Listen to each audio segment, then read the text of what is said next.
Fireworks. Bernie came out of my bedroom at about 9:30 p.m. "Okay, Bernie?" I asked. He grunted. Uncle Tam said, "When is it bonfire night in England, Bernard? What do you do?" Bernie's face brightened. "I love bonfire night.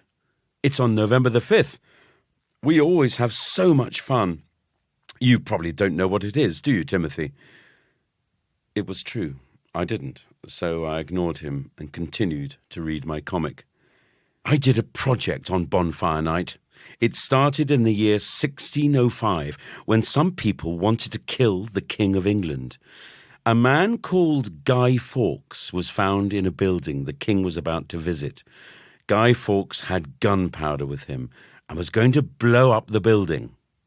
I liked this story. Blowing up kings sounded like fun, unless you were the king, of course. Anyway, the king was not killed, and people celebrated by lighting bonfires and fireworks. English people have been celebrating bonfire night on November the 5th ever since. I was curious and asked, "What happened to Guy Fawkes?" "He was taken to the Tower of London, tortured, hanged, and cut up into 4 pieces.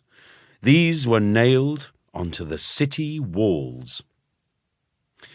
Bernie's answer concerned me. Earlier, he had been screaming because of spiders. Now, he was describing a shocking piece of history without a flicker of concern. I would be more careful around him in the future. Mum had prepared a late dinner for Bernie. Through mouthfuls of rice, pork, and broccoli, he explained what happens on bonfire night at his home in England. "We start in the kitchen and eat hot-baked potatoes. It's our family tradition. Then we go outside and are given short metal sticks called sparklers, Timothy. When you light them, they sparkle with streams of sparks. After we have done that, an adult will light some fireworks in our garden." My ears pricked up. "You mean you can buy fireworks in England from a shop? Wow!" I explained to Bernie that buying fireworks in Hong Kong was against the law, even for adults. Looking at me sternly, my mother said, "Quite right too. You don't want fireworks falling into the wrong hands, do you?" Uncle Tan nodded, but I could not agree. Fireworks falling into my hands seems like an excellent idea.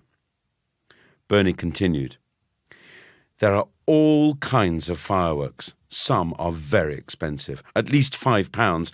That's about $50, Timothy." I didn't like the way Bernie felt he had to explain everything to me, especially in front of the adults. Did he really think I was stupid?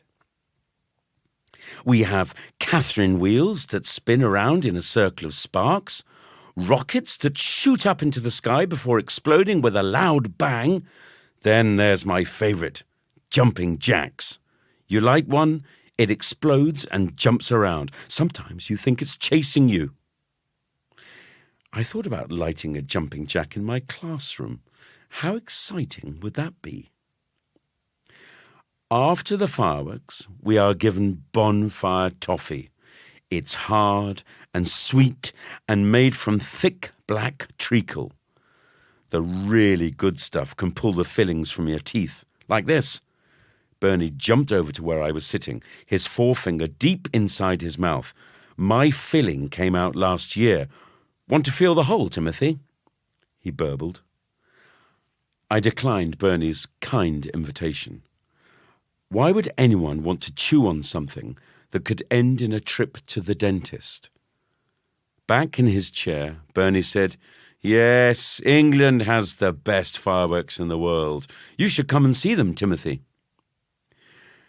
Like a large filling being pulled from a back tooth, Bernie's final comment hit a nerve. "What do you mean, Bernie? best in the world. Is everything from England the best in the world? Bernie shuffled in his seat. So did Uncle Tam. Maybe we can't buy fireworks in Hong Kong, but we certainly know how to put on an amazing firework display. Take a look at this, sunshine.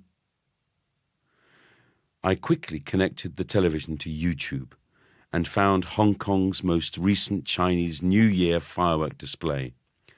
The screen exploded. Magnificent colours lit the iconic view of Hong Kong Island.